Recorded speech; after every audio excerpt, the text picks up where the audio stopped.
弟兄姊妹，當我哋提到差傳或者係宣教，你會諗到乜嘢呢？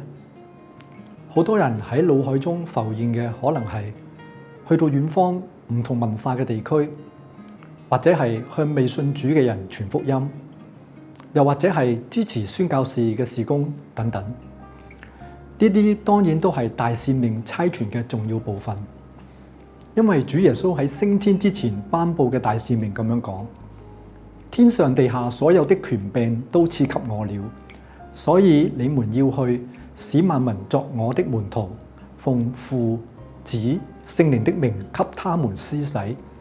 凡我所吩咐你們的，都教訓他們遵守。我就常與你們同在，直到世界的末了。呢段經文強調嘅唔單止係傳福音，而係一個整全嘅呼召，當中包含咗3個層面。第一，去係要主動跨越舒適圈，接觸人群。第二，使人成為門徒，引領人認識主、信靠主、跟隨主。而第三，教導遵守，喺真理中建立生命，引導持續成長。呢個呼召唔單止係對教會嘅領袖或者係宣教士，更加係對每一個基督徒喺生活中各個層面嘅使命，包括家庭、職業同埋社區。因此，神託付我哋嘅係整全嘅大使命，而要完成呢個使命嘅基礎，就係我哋自己先要活出豐盛嘅生命。整全嘅使命涵蓋咗人與神、人與人、人與世界之間嘅關係嘅修復，當中包括咗社會嘅關懷，我哋可以參與公益、公義、教育、扶貧、醫療等等，去回應神對呢個世界嘅愛同埋看顧。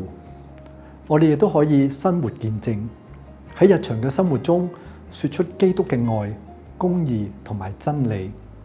我哋都可以信仰嘅體驗，喺唔同嘅處境當中展現出基督生活嘅樣式。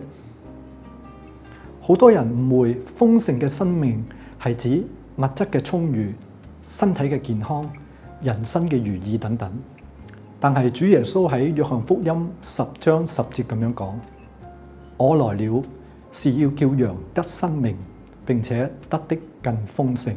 豐盛嘅生命唔係外在嘅順利，更加係內在屬靈嘅滿足，係與神和好嘅生命，係活喺主嘅旨意當中，參與基督使命嘅人生。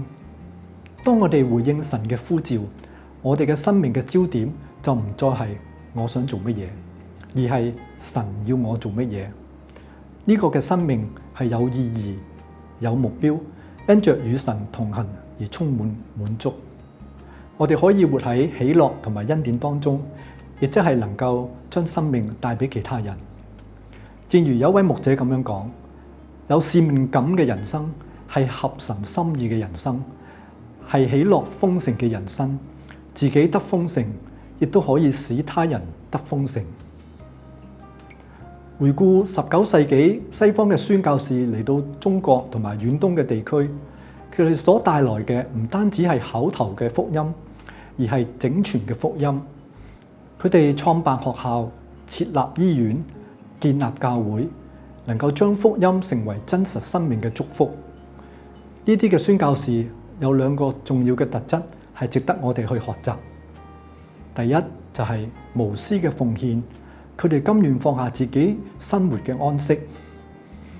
第二就係以人群嘅需要為優先，就係服務貧苦嘅大眾，唔係求自己嘅榮耀。我哋教會亦都有啲差傳嘅項目，係以照顧人群嘅需要，例如喺唔同嘅國家同埋地區向當地嘅學生教授語言、預備教材，亦都有項目係關懷本地嘅客工。呢一份嘅關愛，正係出於基督裏所經歷嘅豐盛。咁樣點樣先可以活出豐盛嘅生命呢？第一，首先我哋就係以神為中心。我哋跟隨耶穌就係捨己跟從，就係要我哋需要調整我哋嘅優先次序，重新安排時間、資源，將神同埋佢嘅使命放喺首位。第二，我哋喺唔同嘅領域可以做見證，我哋可以喺家庭、職場同埋朋友圈中都以基督為榜樣，活出愛、真理同埋正直，去影響身邊嘅人。第三，我哋要持續嘅成長同埋裝備，我哋嘅靈命要不斷嘅更新，我哋要熟悉聖經嘅真理，成為能夠帶領、教導同埋影響他人作為主嘅門徒。而最後，我哋都要關心世界嘅需要，因為我哋可以向未得之民嘅禱告、奉獻，預備自己回應呼召。差傳唔係一項額外嘅事工，而係每個基督徒身份嘅自然流露。我哋唔單止係為主做工嘅人，更加係在主裏生活嘅人。差傳嘅根基係生命，而並非熱情。若果我哋唔能夠與主嘅接連，使命就變得成為咗壓力。若果生命唔活得豐盛，我哋就冇辦法同別人去分享，去造就他人。我哋嘅社區就係神賜俾我哋嘅禾場。喺呢個社區，我哋有鄰舍，有年長嘅人士，有學生，佢哋可能面對貧困、病痛、孤單、失業等等。我哋若果唔去回應，我哋就係忽略咗神嘅心意。耶穌就係我哋最佳嘅榜樣，佢走遍咗各城各鄉，傳講天國嘅福音，佢去醫治病人、憐憫貧窮嘅人，佢嘅事工就係屬靈同埋實際兼顧嘅整全嘅服侍。我最近有機會參加周三嘅晨早咖啡茶座，喺嗰度我接觸到一啲退休嘅人士、學生同埋一啲失業者，甚至係家庭被忽略嘅人。我哋可以透過問候、聆聽同埋對話去傳送關懷同埋溫暖。喺關係嘅建立當中，我哋可以自然分享基督嘅愛，將整全嘅差傳融入咗日常生活嘅真實嘅實踐。整全嘅使命就係神對世界嘅呼召，而豐盛嘅生命就係我哋回應呼召嘅根基。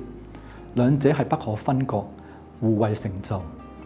喺使命中經歷豐盛，而喺豐盛中完成使命。願我哋每一位都能夠被神感動嘅愛激勵，活出豐盛嘅生命，回應整全嘅使命，成為神國度裏忠心嘅門徒。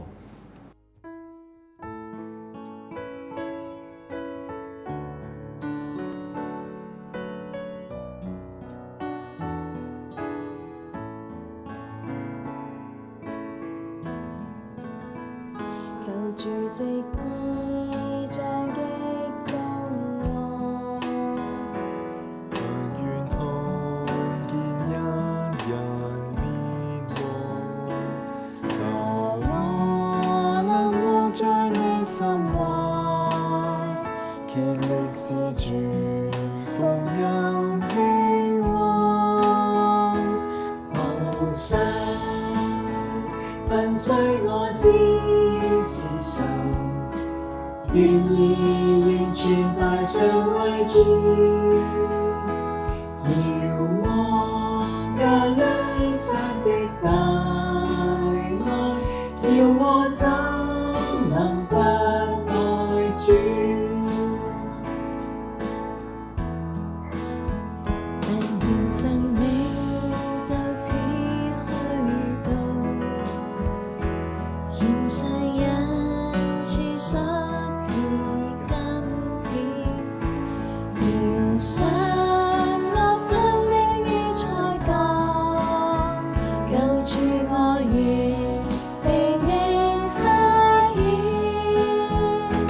無心粉碎我只是神，願意完全擺上為主。